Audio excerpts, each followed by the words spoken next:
The feeling comes not as a sound but as a vibration, a low hum that travels up from the soles of the feet and settles deep in the marrow of the bone. It is the first note of the earth minus shaker's hymn, a prophecy written in stone and steam. In the small cluster of hide minus and minus bone shelters, motion ceases. A child mid minus laugh falls silent. A woman grinding seeds into paste stills her hand. Every head turns, every gaze lifts towards the vast unbroken horizon of the plains. They do not look for a predator. They are listening for a god. Old Kale, the shaman whose skin is a roadmap of seasons and scars, closes his eyes. He feels the thrumming not in his ears but in the hollows of his chest. It is a familiar dread, a rhythm as old as the clan's memory of this place. The steaming earth is waking. He opens his eyes and they are as dark and hard as obsidian chips. They come, he rusts, and the two words are a judgment. The god minus bearers are on the move. The preparation begins without question or hesitation, a somber ritual of communal survival. The hunters, men and boys whose muscles are coiled springs of lean sinew, move to the sacred hollow where the weapons are kept. There is no bravado here, no talk of glory. Their faces are grim masks of duty. They test the halves of their heavy clubs weighted with stones that have been laboriously shaped and bound with gut. They run calloused thumbs over spear points carved from the bones of lesser beasts, a desperate collection of primitive technology honed against a force it cannot possibly defeat. They are early humans and their defiance is a fragile thing. On the horizon they appear. At first they are just distortions in the heat haze, low dark shapes flowing over the grasslands. But soon the shapes resolve into living mountains of defense. Ankylosaurus. They move not with the speed of a predator, but with the inexorable grinding certainty of a glacier. Each is a fortress of fused bone and keratin, its back a mosaic of thick interlocking plates and bony scutes, a near-minus impenetrable shield of osteoderm. They are not here to hunt the clan. They are simply passing through, their small shielded heads low to the ground as they graze. But their arrival is to trigger the unforgivable trespass that angers the ground beneath their feet. This is the faith that Kale has preached and the truth his people have died for across generations. This is the terrifying centerpiece of their entire prehistoric life. These beasts are divine messengers and their passage heralds, a cleansing fire from below. The clan must show the steaming earth their sacrifice, their willingness to fight its heralds to prove their worthiness to remain. It is a logic born of terror story, created to give meaning to a catastrophe. Their minds cannot otherwise grasp a burden passed down from their earliest human ancestors. Kale gives the signal, a sharp guttural cry that cuts through the growing hiss of the land. The hunters surge forward, a wave of fragile flesh and desperate courage breaking against a shore of living rock. They move with practiced coordination, splitting into small groups to harass the flanks of the immense herd. The air fills with the sharp whack of wood and bone on armored hide sounds that are immediately swallowed by the sheer indifference of the dinosaurs. The lead hunter slams his heaviest stone club against the leg of a bull and Ankylosaurus. The impact sends a jarring shock up his arm, but the beast barely seems to notice, taking only a single ponderous step sideways. The pinnacle of their clan's weaponry, the fruit of their ingenuity, is reduced to the annoyance of a biting fly. Another hunter's obsidian minus tipped spear shatters against a flank plate, the precious razor minus sharp point exploding into useless dust. This is not a battle, it is an act of desperate ritualistic pleading, a violent prayer offered to an earth that does not listen. Young Laris on his third ritual hunt follows Oen's lead. He darts in low to the ground, trying to find a seam in the armor, a vulnerable patch of skin near the massive joints. He sees none. The creature is a perfect fusion of defense, a masterpiece of evolution in this brutal prehistoric world. The air is growing thick and hot, smelling of sulfur and wet earth. The ground itself is now visibly trembling. Louder hisses erupt from fissures in the dry soil, spitting plumes of scalding steam. The Ankylosaurus herd, agitated now not by the hunters but by the unstable ground, begins to move faster.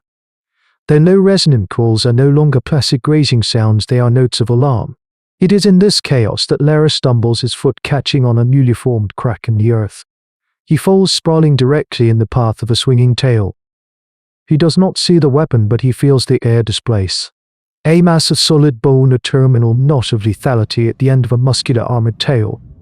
The creature's caudal club sweeps horizontally with a speed that belies its size, a wrecking ball designed to shatter the leg of an Allosaurus. Oh, Ian, seeing the boy go down, does not hesitate. He lunges not at the dinosaur but at Laris, shoving the boy violently into a shallow ditch as the club whistles over their heads. He connects with a rocky outcrop behind them, and the sound is not a crack but a detonation. Stone shatters into shrapnel. The act is pure instinct, a flicker of altruism and a moment of ritual madness. But it changes nothing. The beast moves on, driven by a fear greater than the tiny screaming creatures at its feet. The hunters fall back, their charge broken, their best efforts resulting only in bruised hands and splintered hopes. They look to Kale, whose face is a mask of grim piety, his lips moving in a silent chant. He still believes. He has to accept that this suffering is meaningless would be to unravel the entire tapestry of their hominid history, a story defined by this very struggle. The earth, however, is not bound by their faith. The tremors intensify and the hymn becomes a roar. The world dissolves into a screaming, scolding chaos. The hymn becomes a shriek as the steaming earth finally erupts. Not with fire and lava, but with pillars of boiling water and steam that punch holes in the sky. Geysers, a dozen of them, detonate in succession. The ground bucks and splits. Laris, huddled in the ditch, OEM threw him into, presses his face into the dirt. The noise is a physical blow, a pressure that threatens to crack his skull. He feels the heat wash over him, a blistering wave that sears the air in his lungs. Through the maelstrom he hears the sounds of the god minus bearers, and they are not sounds of divine anger.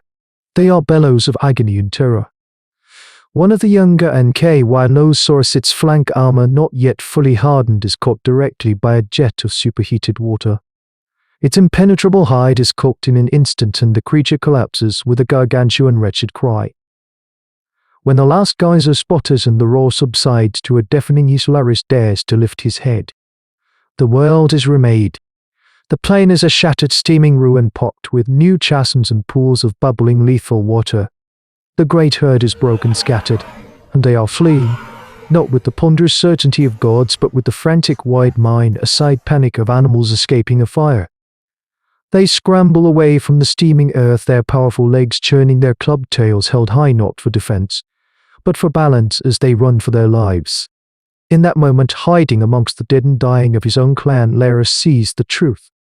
The myth that has defined his people, the great sacrifice that has claimed his kin for generations, is a lie.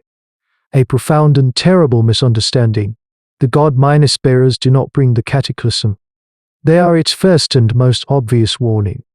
Their arrival is not a challenge from the earth, it is a desperate exodus. He stumbles from the ditch, his leg burned, his mind reeling. He finds the few survivors huddled behind a ridge, their faces blank with shock. Oyen is there, his arm broken.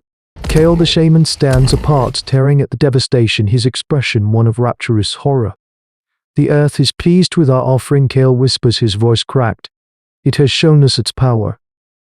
Laris limped towards him, the boy's face streaked with mud and tears of rage. No, Laris chokes out the word raw in his throat. You are wrong. He points with a trembling hand to the fleeing dinosaurs on the horizon. They were not attacking. They were running. We were not fighting messengers, we were standing in the path of their stampede.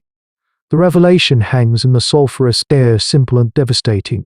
This was not a test of faith. It was a failure of observation.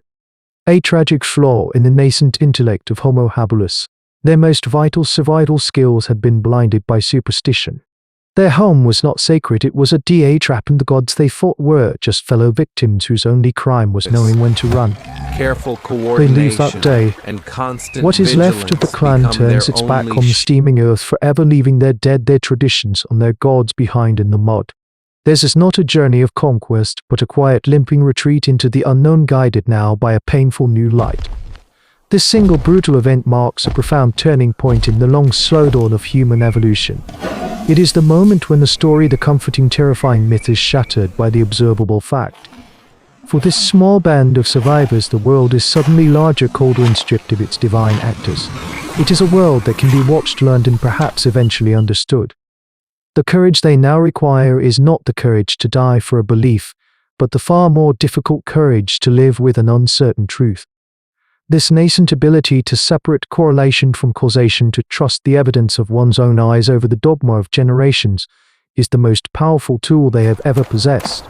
It is the seed from which the entire future of Homo sapiens will grow, a spark of reason ignited in the heart of chaos. Their flight from the steaming earth is more than just survival. It is the first faltering step on the path that leads out of the prehistoric darkness, a journey fueled by the audacious world-breaking question, what if we are wrong? This is the chronicle of the first echo, the sound of a mind awakening in the great silent expanse of prehistory. But in the deep forests to the north, the canopy itself is learning to hunt.